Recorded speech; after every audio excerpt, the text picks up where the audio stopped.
Hey, what is going on with you all? Thank you for tapping in with me again today. And if you're new to the channel, my name is Cleveland.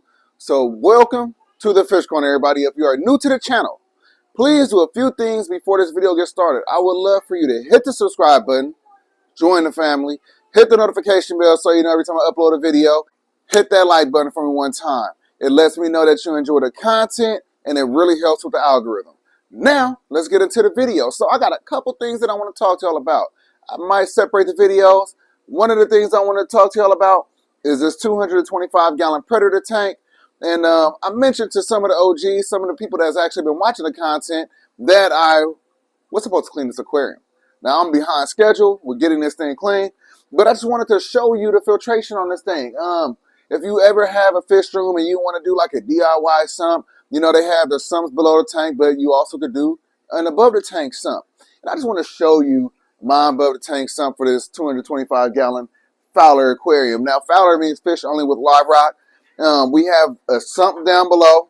It has a nice big skimmer in it. And then I also have the above the tank DIY sump up there. I think that one is actually more impressive than the sump down below. But let's take a look at it real quick. All right, y'all. So again, this is a 225-gallon Predator tank right here. We have in here Lisa Ray. This is a Cortez Stingray. She is full grown. And then we have over here the Panther Grouper. Now, he is not full grown. So, and then like I said, down below,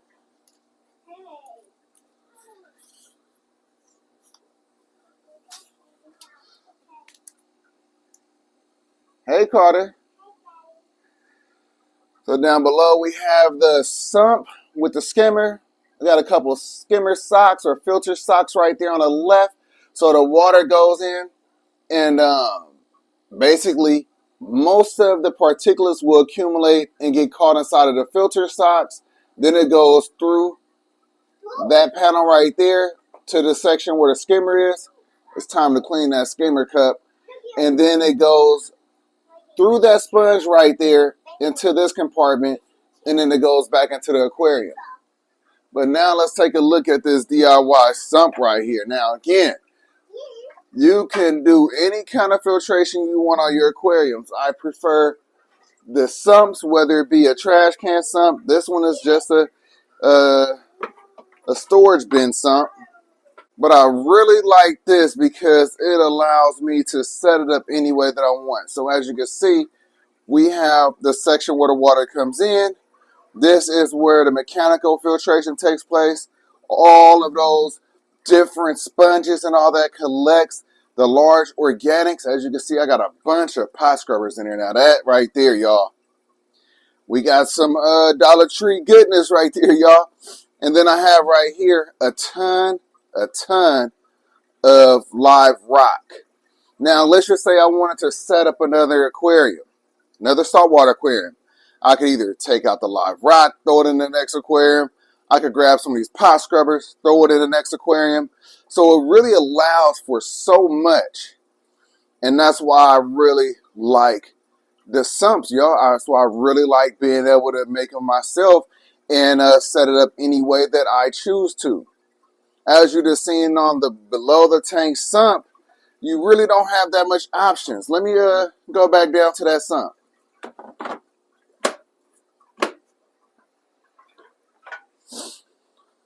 So taking a look at this sump one more time. So if I wanted to set this up as a refugium instead of the skimmer, all of that would be the same. Filter socks still going to be in place. This section right here would be where the refugium would be. This is where the live rock would be. This is where the macroalgae would grow. And then we would hang a light above it. And then, you know, that's a natural way of filtering your aquariums. So there's nothing really wrong with that. There's multiple ways of filtering your aquariums, but I think a skimmer is actually much more important than, I'm not going to say it's more important than a refugium, but if you have to choose, that skimmer right there would be more important than having a refugium in a small compartment. That's why a much larger sump is sometimes necessary on these larger aquariums. Now, this sump is proper size for the 225. That skimmer has actually been upgraded to a larger size aquarium, to up to about 350 to 400 gallons. So I did go with a bigger skimmer on the aquarium. But again, the sump But again, the sump should have been much longer. I mean, about twice the size. So I could have done a skimmer and a refugium in there. But again, you know, this sump housing right here, $450. That skimmer right there, over $400. So yeah, it gets a little pricey, y'all. So I'm going to clean out that skimmer cup. I am going to clean and replace those filter socks. I got extra socks right there. I usually just wash those in a washing machine with a little bleach, and that cleans that. As far as all of the debris that collects in there, usually I would use a shop vac, suck that out, wipe out that compartment as best as I could. But for now, I'm just going to replace the socks. I am going to do a water change up to about right there. Soon as the water gets to the bottom of that tape, that's how I know that I got 44 gallons worth of water in there. So that's the plan. Just wanted to show you that real quick. As far as how I drain the tank, it's another beauty of having a DIY above the tank sump. That right there is going to allow me to pump the water all the way down to that line right there. So all I do is I close this valve right here, which goes into the above the tank sump. And then I open the one that I have back here. Actually, think I'm going to end up raising that. It's definitely not easy to get to, but it's right there. And it drains into the sink. You hear that water, Papa? So it drains right into the sink. The next thing I want to do is throw a pump in the bottom of this and just leave the hose going into the 225. So whenever I need to just pump water in, just go ahead and just plug it in. So that's the plan. Yeah. He's trying to get some YouTube videos going himself.